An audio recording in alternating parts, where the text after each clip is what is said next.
ধরা যাক আপনি ভবিষ্যতে বাংলাদেশের নেক্সট বাংলাদেশ এয়ারলাইন্সে কাজ করছেন টিকিট রিপ্রেজেন্টেটিভ হিসেবে, এবং সেখানে আপনার কাজটা হচ্ছে যে কাস্টমাররা আপনাকে ফোনের মাধ্যমে, ওয়েবের মাধ্যমে বা সরাসরি এসে আপনার সাথে দেখা করে প্লেনের শিডিউলটি কনফার্ম করতে চায়।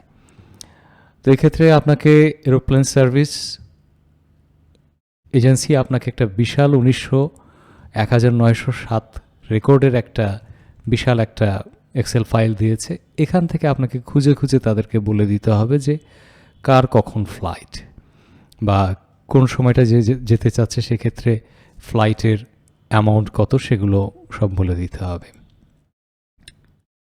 তো এত বড় লিস্ট থেকে খুঁজে বের করতে আপনার অনেক কষ্ট হয়ে যাবে। তো এক্ষেত্রে দুটো কাজ করতে পারেন, হয় আমাদের এই টোটাল টেবিলটাকে শিফট কন্ট্রোল ডাউন, তারপরে শিফট কন্ট্রোল ধরেই লেফট বা রাইটে যদি প্রেস করেন, তারপর ফরম্যাট অ্যাজ টেবিল থেকে যদি একটা টেবিল করে ফেলতে পারেন, জিনিসটা আপনার দেখতেও সুবিধা হবে এবং কাজ করতেও সুবিধা হবে। এবং এক্ষেত্রে জিজ্ঞাসা করলে আপনি বলবেন যে মাই টেবিল হ্যাজ হেডার্স। ওকে, তাহলে খুব চমৎকারভাবে একটা আপনি টোটাল একটা শিট দেখতে পাবেন, যেটা কালারফুল বলা যেতে পারে এবং আপনার সুবিধার মতো করে এখানে দেয়া আছে। এরকম একটা লিস্টের ক্ষেত্রে আপনি এই টেবিলে দেখতে পাচ্ছেন যে যখন আপনি টেবিল হিসেবে অ্যাপ্লাই করে ফেলেছেন, এখানে প্রত্যেকটা কলাম নেমের পাশে একটা করে লিস্ট যোগ হয়েছে।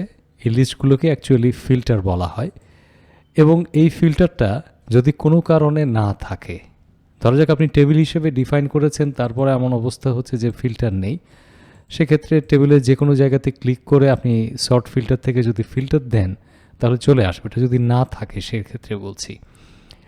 এবার প্রশ্ন হচ্ছে কাস্টমারকে আপনি জিজ্ঞাসা করছেন, বা আপনি জানেন কাস্টমার ঢাকা থেকে যাবে, তাহলে এই ফর্ম ফিল্ডে এসে এখানে ক্লিক করে ড্রপডাউনে ক্লিক করে সিলেক্ট অলকে ডিসিলেক্ট করে আপনি বলে দেবেন ঢাকা, তারপর বলবেন ওকে। তাহলে ঢাকার যেগুলো ফ্লাইট সেগুলো দেয়া আছে এখানে, সব মিলিয়ে 112টা ফ্লাইট, 1904টা ফ্লাইটের মধ্যে নিচে আমরা এখানে ইনফরমেশনটা দেখতে পাচ্ছি। কোথায় যেতে চান?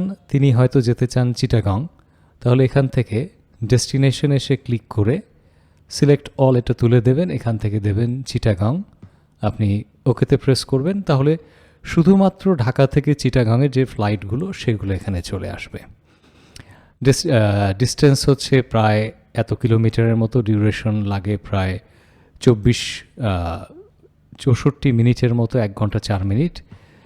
এখন ওনার কাছে জানতে চাচ্ছেন যে কোন সময়টায় উনি যেতে চান। উনি বলছেন যে উনি অফ পিক সময়গুলোতে যেতে চান, তাহলে অফ পিক যে সময়গুলো আছে আপনি পিক টাইপ থেকে শুরু করে এখানে সিলেক্ট করে শুধু অফ পিকগুলো সিলেক্ট করলেন।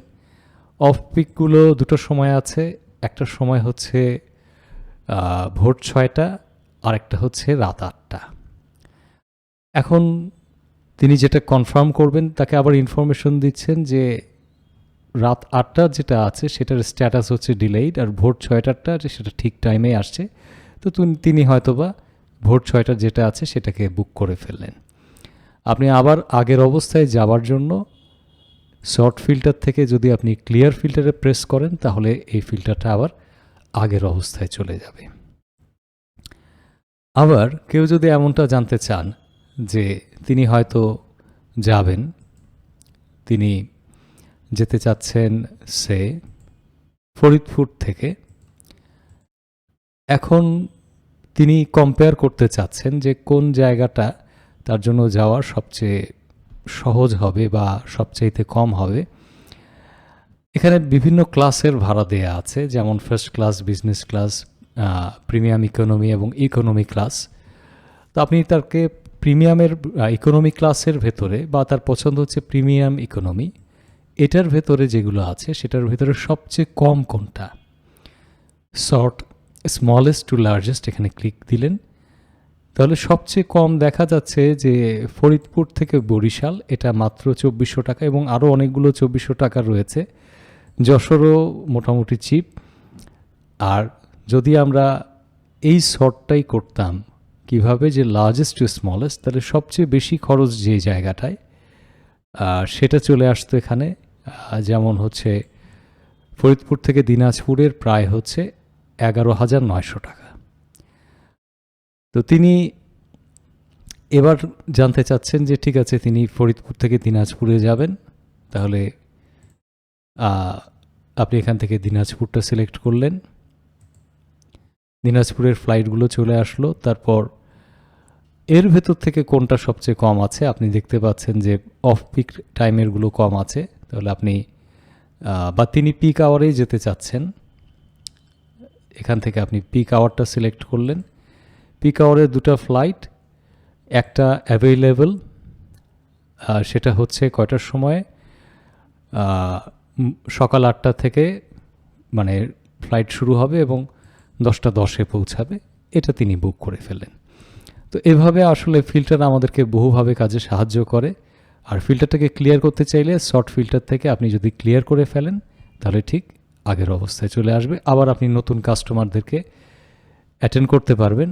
আর এখানে আসলে কিছুটা আপনাদের সুবিধার জন্যই এই ডেটাগুলোকে ডাইনামিক্যালি র্যান্ডমাইজ করা আছে। প্রত্যেকবার কাজ করবেন এই স্ট্যাটাসটা চেঞ্জ হতে থাকবে, এবং এটাতে আপনি কাজ করেও বেশ মজা পাবেন। ধন্যবাদ।